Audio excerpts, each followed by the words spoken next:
My self-centered family cut ties with me because I refused to give my kidney to my favored brother. They were shocked when the doctor revealed he was pretending to have kidney failure to collect disability benefits. Where are you tuning in from today? Share your location in the comments, and don't forget to like and subscribe so you won't miss more captivating stories. I'm Daniel, and I've always felt like the extra part in my family's life. I was raised in a home where everything revolved around my younger brother, Tyler. Tyler was the favored child. He arrived 3 years after me, and from that moment on, I felt invisible. When Tyler cried, my mother rushed to him. When I cried, I was told to toughen up. Tyler was charming, I'll give him that. He had a smile that could easily win over strangers. But he was also lazy, manipulative, and lacked any moral compass. He cheated on his tests in high school, and when caught, my parents blamed the teacher for being too harsh. He crashed his first car while intoxicated, and my father paid the other driver to keep the police out of it. Meanwhile, I was the responsible one. I studied hard, worked weekends at a hardware store, and paid for my own college because my parents insisted on saving the college fund for Tyler. Naturally, Tyler dropped out of 3 colleges in 4 years, spending the money on parties and trips to Cancun. Now, at 28, I'm a software engineer earning a good salary and owning my own condo. Tyler, at 25,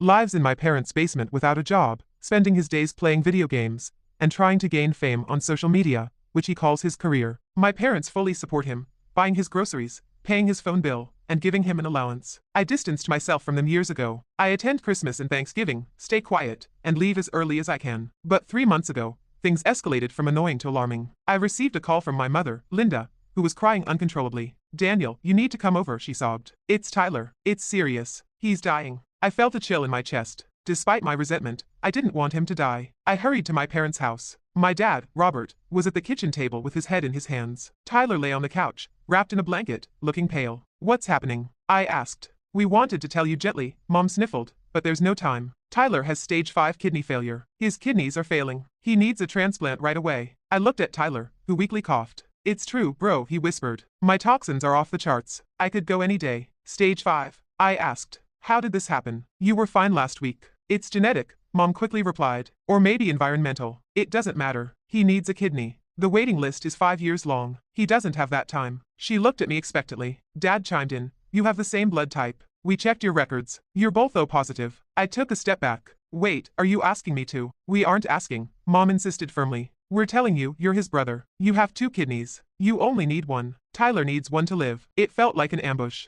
They hadn't even asked how I was doing. They saw me as just a source of an organ for their beloved Tyler. "I need to think about this," I stammered. "It's a major surgery. There are risks." Dad stood up, his face reddening. "Your brother is dying, and you're worried about a scar? You're selfish, Daniel. You've always been." "I'm not saying no," I replied, trying to stay calm. "I just need to see the medical reports. I need to talk to a doctor. This is huge." Tyler let out a loud, theatrical groan. "Mom, it hurts," he cried. Mom rushed to him. "See what you're doing to him," she yelled at me. "Your hesitation is killing him. If you walk out that door without promising to save him, don't bother coming back." I left. I needed fresh air to think. The next morning, the harassment began. My phone buzzed nonstop. Mom sent me texts every hour. "Tyler threw up this morning. Hope you're happy. He's so weak he can't walk. You're a monster. God is watching you, Daniel." Then came the social media campaign. Tyler posted a photo of himself in a hospital bed, which I later discovered was from when he had his tonsils removed 2 years ago, altered to look serious. The caption read, "Fighting for my life. Kidney failure is serious. My family is turning their backs on me. Please donate to my GoFundMe for medical bills and dialysis. #KidneyWarrior #betrayal." He didn't mention me, but everyone knew. Family friends commented,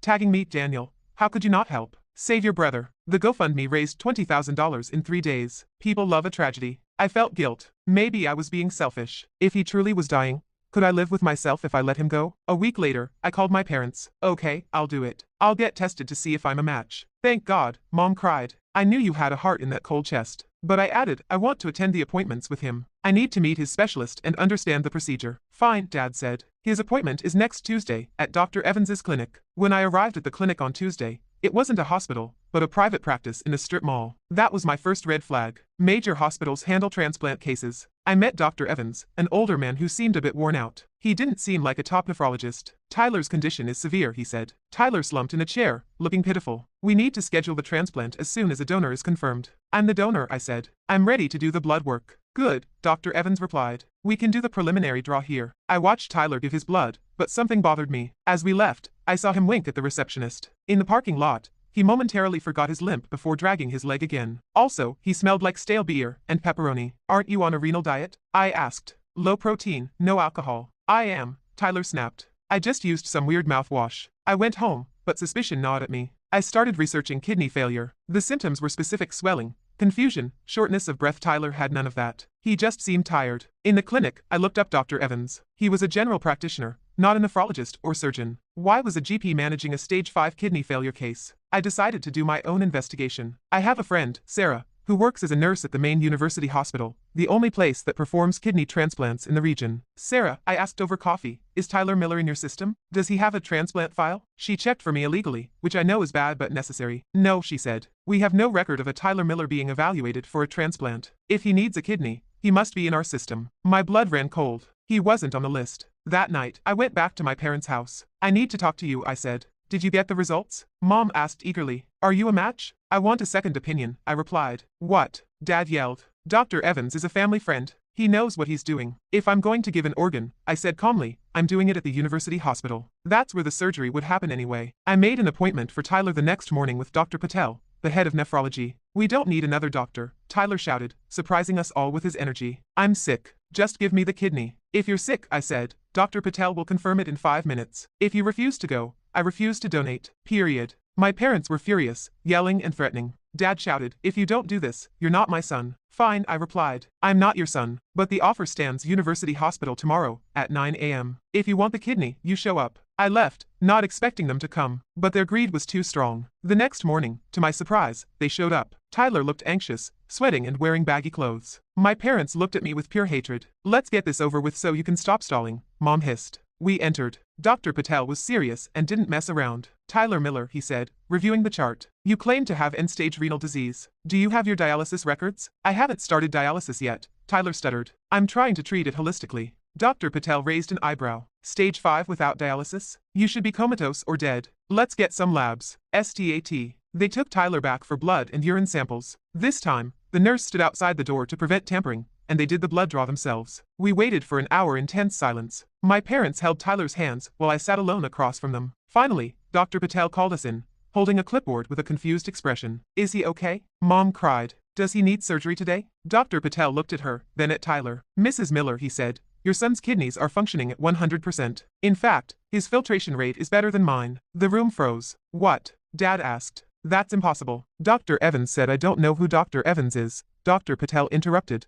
But biologically, there's absolutely nothing wrong with this young man's kidneys. His creatinine is normal, his bun is normal, and there's no protein in his urine. But he's sick, Mom insisted. Look at him. He's weak. Dr. Patel turned to Tyler. Tyler, would you like to explain why your blood work shows high sodium levels and is that beer? But no signs of kidney failure? Tyler started shaking. The labs are wrong. You mixed them up. We did not, Dr. Patel said sternly. I also ran a toxicology screen. Have you been taking diuretics? Water pills? Tyler went pale. Taking diuretics in large amounts can cause temporary dehydration and mimic kidney stress. If you don't look closely, Dr. Patel explained, it can appear as if there are issues during a routine checkup, but it won't fool a comprehensive blood panel. I stood up as everything clicked into place. You faked it, I said. I didn't, Tyler yelled. You faked it to get the GoFundMe money, I accused. And to get on disability. You told me last month you were applying for disability. Is that true? Dad looked at Tyler. Tyler, tell me it's not true. Tyler burst into tears, but they weren't sad tears. They were the tears of a child caught stealing a cookie. I needed the money, he sobbed. I have debts, online gambling debts. And Mom and Dad wouldn't give me enough. I thought if I got disability, I'd have a steady income. And the GoFundMe was doing so well. You told us you were dying, Mom whispered, looking stunned. I haven't slept in weeks. I've been planning your funeral in my head, Tyler confessed. I thought Daniel would donate. The doctors would open me up,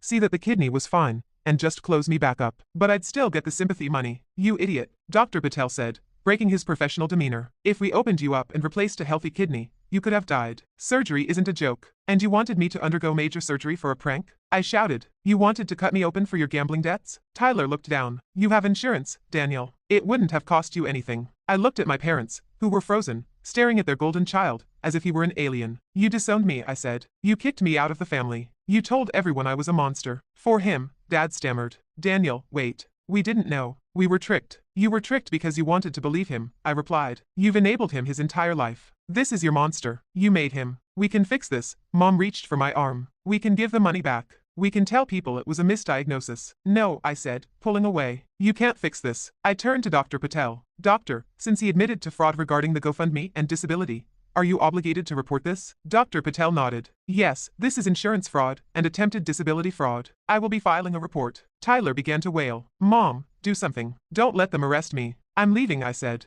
Daniel, please, Dad begged. You can't leave us with this mess. I'm not your son, remember? I replied. I'm dead to you. I walked out of the hospital. The air had never felt so refreshing. The fallout was enormous. Dr. Patel filed his report. The insurance company initiated an investigation. They discovered the GoFundMe, which had raised over $20,000 based on lies. It was wire fraud. The police got involved, and Tyler was arrested. A week later, the local news featured the story "Local Influencer Fakes Cancer for Cash." They initially got the disease wrong, but later corrected it to kidney failure. My parents were humiliated, forced to refund all the donations from their savings because Tyler had already spent half of it on online poker and a new gaming PC. They became pariahs in the community. The friends who once shamed me on Facebook deleted their comments and blocked my parents. Tyler is now facing 3 years in prison. He accepted a plea deal. My parents attempted to visit my condo last week, knocking on my door for an hour. Daniel, please, Mom cried through the door. We have no one left. We lost our retirement paying back the fraud. We need help. I watched them on my doorbell camera. They looked old and broken. I didn't open the door. Instead, I pressed the button on the intercom. You have a son? I said. His name is Tyler. Go ask him. Then I returned to my living room, sat down,